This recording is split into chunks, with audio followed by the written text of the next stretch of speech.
purpose of a morning routine is to utilize that time. Get your mind very still and do activities where you're not thinking. Just get still. Let everything settle down, because when we wake up that early and already get our mind thinking and already frantic, you're not setting yourself up as properly. Experiment with these kind of activities for you, but just keep in mind that the activities that we do should not make us think more. Wake up early, so around 4:30 to get a head start, and then lay in your bed, breathe, close your eyes, breathe again, and place your mind at your center. Our mind can wander because it's the getting ready for the day. Not yet. Bring it to your center, bring it here. We're not thinking about what we're gonna do today yet. We're not thinking or making plans yet. We're not worrying about what happened yesterday. It already passed. So we're not going backwards and we're not going forwards. For now, just be here. And then the second part to that is we reflect on death. And that may sound morbid, but it's not. Again, don't take good or bad. Don't judge it as good or bad, but it's just a training where maybe we forgot this, but today is not guaranteed. Today is not promised. Train yourself. Bring your mind back to this present moment. And like I said, reflect on death. This day is not promised, and how lucky and how fortunate I am to be alive. Start there. That is the beginning of a morning routine.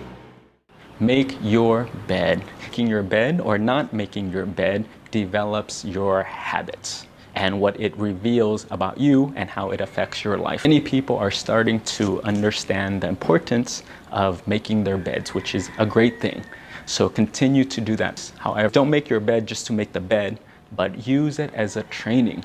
Do it in a mindful way with intention, where use it as this making my bed. It's just not another act, but it's really training again. It's preparing me for the day. And making your bed is so important because it seems very insignificant. But again, this insignificant thing, this very small thing, is what allows the big things to happen. So it trains you of how to follow through. It gives you a win in the morning and you kept your space clean. Another way, again, like I said, of practicing your mind. Chanting and meditation. This is so key and part of our training for Buddhist monks. And we do this every single day. I'm tired. Yes, it is not easy. I went to bed late. Yes, it is not easy. I have a lot of work. Yes, it is not easy, and every single day we still do it because we want to take full advantage of this space. This is where our mind has not interacted with the outside world yet. It's more calm, it's more still, so automatically then we go into chanting to get it even more still. And slowly, when you start chanting, and then you get into the rhythm, it slows your mind down even more. And then after that, then we go into meditation. And meditation for us is so key because all the dirt, all the emotions, all the heaviness, all the thoughts and the stories, the drama that we have in our minds, we just allow it to settle down. And this is the grounding process. This meditation cultivates this new energy, this pure energy. When you're first starting, you may be tired because it's early and it's in the morning. But by the time you're finished, it's like the gas in the car, and now you're not on empty. You have this new energy, you have this new inspiration, you have this new motivation to keep you going, and more importantly, you are grounded. You're not flustered within the day. How many of you have woken up where you're late, and then immediately you have to get dressed and you're on to the day? And then when you interact with other people, then you can get into conflict because your mind is not ready, it's not grounded. But take this time because you're prepping yourself for the day. Slow down. And the motto or the sharing from our master, he says that stillness is the key to success. And we tend to think that we should wake up, we should go fast and do more and get more. Oh, okay, that's one way of looking at it.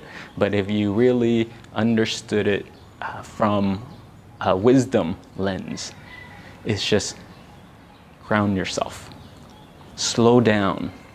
Get as clear as possible and prepare yourself so when you're out in the world, you can see yourself, others, and your situation clearly. And when your lens has been cleaned and it's clear, you are ready and have set yourself up to be more successful, to be more protected and grounded and ready for the day. So this is one of the tips. Do an act of generosity. So for us, the way we practice generosity is giving an opportunity for the lay people to do alms offering. It may be strange from the Westerner's point of view of you're just there to go take. How is that giving? But for us, we give the lay people an opportunity to train themselves.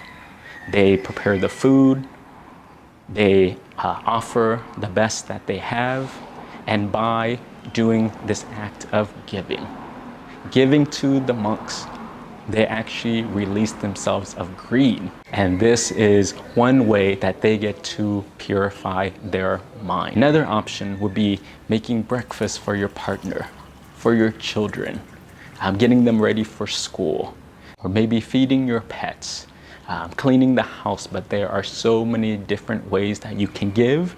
And for us, even before we have breakfast, and for the lay people, even before they have breakfast, we do an act of generosity.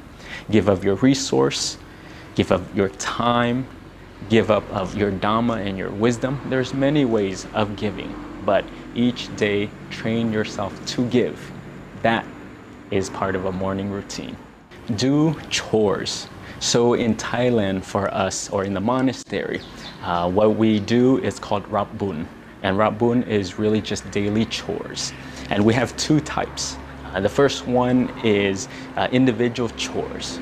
So we clean our rooms, we clean living areas next to our room, we set up for breakfast, but different things that we can take care of ourselves. The second types of chore that we do is the group chore, and that's typically in the afternoon. So why is doing chores in the morning so important? Why that is important is because the chore that we're doing is very simple. It keeps us in the moment. We just pay attention to the task at hand.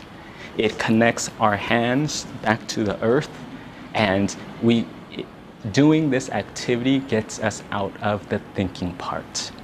This is again another form of training in mindfulness and being present in this moment. What will help you to prepare for the morning is start the day before. And one thing that you can start is regarding dinner.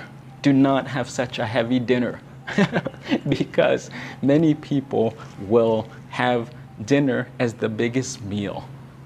And then when we have such a big dinner, then when we're sleeping, we don't get that quality rest because the body is digesting and it's working overtime. When the body is supposed to be resting and recharging, it's actually spending that energy to digest the food that you just ate. So again, to prepare for the night before, for Buddhist monks, for us, we don't eat dinner. One, because we do not need that much energy. Our time is spent on meditation. So we eat breakfast, we eat lunch, and then for the rest of the day, our stomach is empty. And when it's time for us to go to sleep, it's so much easier.